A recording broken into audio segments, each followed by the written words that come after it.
আজকের শ্রীমদ্ ভগবদ্ গীতার 28 নম্বর শ্লোকটি খুব গুরুত্বপূর্ণ। কেন গুরুত্বপূর্ণ? কারণ আমাদের যখনই কোনো জীবনে সমস্যা আসে, প্রত্যেকের এরকম অবস্থা হবেই হবে। একবার দেখে নিন শ্লোকটা কি বলছে। অর্জুন উবাচ দিষ্টেমং স্বজনং কৃষ্ণ যুজুৎসুং সমুপস্থিতম সিদন্তি মম গাত্রাণি মুখং চ পরিশুষ্যতি।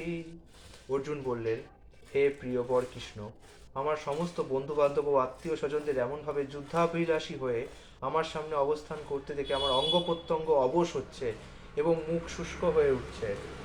এর তাৎপর্য কি বলেছে প্রভুপাদ এখন আমরা দেখে নিই। যিনি প্রকৃত ভগবত ভক্ত তার মধ্যে সদ্গুণগুলি বর্তমান থাকে, যা সাধারণত দেবতা ও দৈবী ভাবাপন্ন মানুষের মধ্যেই কেবল দেখা যায়। পক্ষান্তরে যারা অভক্ত, ভগবত বিমুখ, তারা জাগতিক শিক্ষা সংস্কৃতির মাপকাঠিতে যতই উন্নত বলে প্রতীত হোক না কেন, তাদের মধ্যে এই সমস্ত দৈব গুণগুলির প্রকাশ একেবারেই দেখা যায় না।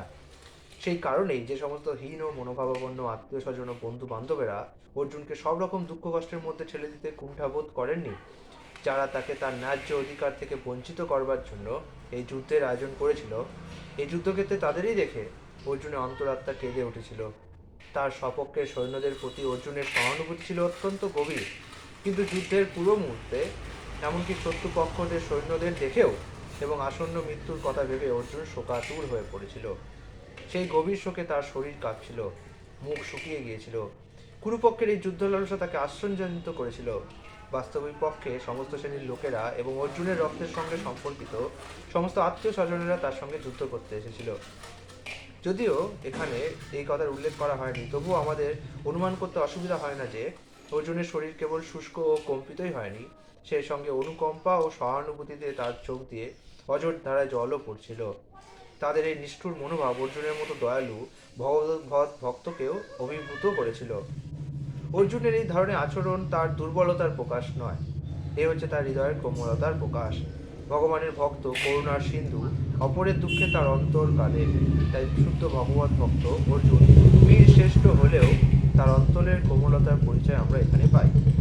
তাই শ্রীমদ্ ভাগবতে বলা হয়েছে, যশাস্তি ভক্তির ভগবত্তা কিঞ্চনা সর্বগুণিতস্ত সমাসতে সুরা হরাব ভক্তস্য কুত মহৎগুণা মনোরথে না সতী ধাবত বহি।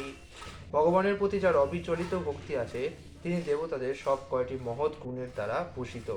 কিন্তু যে ভগবত ভক্ত নয়, তার সব কিছুই গুণই জাগতিক এবং সেগুলির কোনো মূল্য নেই, কারণ সে মনোধর্মের দ্বারা পরিচালিত হয় এবং অবধারিতভাবেই চোখ ধাঁধানোর জাগতিক শক্তির দ্বারা আকর্ষিত হয়ে পড়ে। আগামীকাল আমরা 29 নম্বর শ্লোকটি দেখব, যেখানে অর্জুন আরও বর্ণনা করেছে তার শরীর কেমন অবস্থায় যাচ্ছে, তার মন কেমন অবস্থা দিয়ে যাচ্ছে।